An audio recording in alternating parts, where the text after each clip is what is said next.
Dahil nga sa patuloy na pagtaas ng mga presyo ng mga bilihin sa Pilipinas, ay napakarami na ring mga OFW ang umaaray dahil hindi naman lahat ng mga Pilipino sa abroad ay matataas ang sweldo. Pero bakit nga ba hanggang ngayon ay hindi natataasan ng sweldo ang mga OFW, lalong-lalo na ang mga kasambahay? Ang sagot dyan guys ay marami kasi sa employer, lalo na dito sa Middle East, ay sinusunod lang ang nakalagay sa kontrata o kaya naman yung sa addendum form na $400 lang ang salary requirements para sa mga worker at katumbas lang yan ng 20,000 peso. Patuloy ang pag-aray ng publiko sa walang patid na pagtaas ng presyo ng mga bilihin sa bansa. Kaya naman ang panawagang umentuhan ng sahod, walang tigil din. Maging ang mga kababayan natin abroad, gayon din ang ipinanawagan, partikular na ang mga Pinoy domestic worker na nasa Middle East. Si Cherry Lights sa report.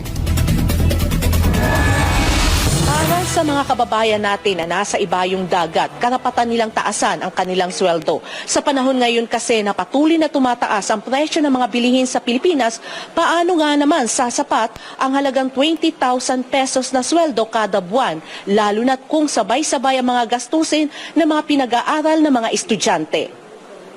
Dapat talaga tataasan nila kasi hindi naman talaga sapat yung sweldo na 120. Pataasan nila yung sahod namin mga katulong kasi kaming mga katulong sa loob ng bahay, mahirap yung trabaho namin. All around kami, nag-aalaga ng bata, nagluluto, naglalaba, maglinis, lahat-lahat ginagawa namin. Kung pwede na pataasan yung mga sahod ng mga OFW po. Kasi syempre all around kami.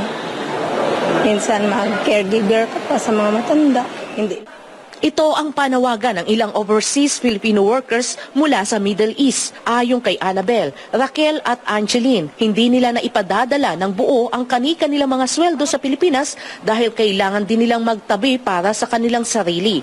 Hindi naman kasi lahat ng mga pangunahing kailangan nila bilang household service workers ay ibinibigay ng kanilang amo. Sa katunayan, pahirap din daw ang bumababang palitan ng pera habang patuloy naman ang pagsipa ng presyo ng mga bilihin sa Pilipinas.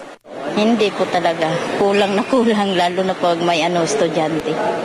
Sa totoo lang, hindi po siya kasya para sa akin kasi ang daming mga pangangailangan eh.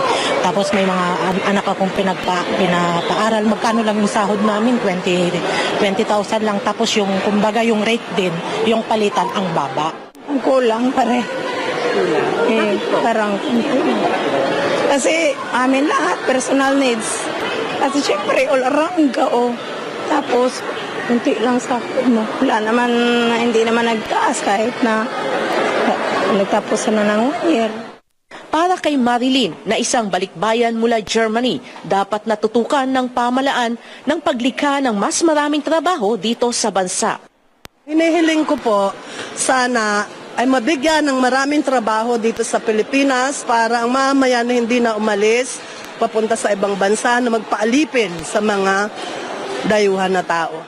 Ayon naman kay Department of Migrant Workers o DMW Secretary Hans Leo Kakdak, plano nilang taasan ang mga sweldo ng mga Pilipinong household service workers abroad. Yun nga lang daw at dapat na maihiwalay ang trabaho ng isang kasambahay at ng isang caregiver. Marami anyang mga OFW na nagtatrabaho bilang kasambahay abroad ang gumaganap din sa papel ng isang caregiver.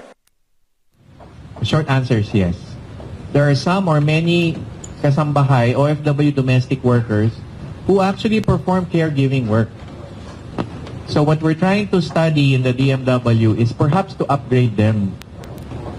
So if the demand of a particular household, for instance, abroad, is for somebody to take care of a baby or an elderly person, then let's classify that person as a caregiver.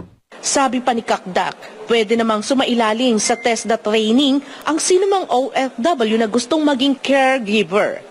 At this stage, let me just say we are still studying the matter. Okay? So wala pa tayong tinalagang halaga. Because it's also important na scientific yung ating approach. No? So we'll not just pluck a number out of the sky and say, simula ngayon, yan na yung... So we want to be scientific and... Kaya ang magandang paraan dito para mataasan ng sweldo ang mga OFW, lalong-lalo na ang mga kasambahay, ay dapat baguhin na ng DMW or ng Department of Migrant Workers ang salary requirements ng mga workers na $400. Dahil karamihan sa mga employer ay yan lang din ang sinusunod. Buti sana kung ang amo nyo or ang employer ay kagaya dito sa amin, na pwede nyong kausapin kung gusto mong padagdag ng sweldo. Kagaya sa akin, kaka-increase lang ng employer ko ng sahod ko, kaya nag-renew pa ako ng aking kontrata. Pero karamihan kasi sa mga employer ay kung ano lang ang nakalagay sa kasunduan, ayon lang ang sinusunod. Ang nakakalungkot nga dyan, may mga OFW na 10 years na sa kanilang employer, pero 1,500 pa rin ang sinisweldo.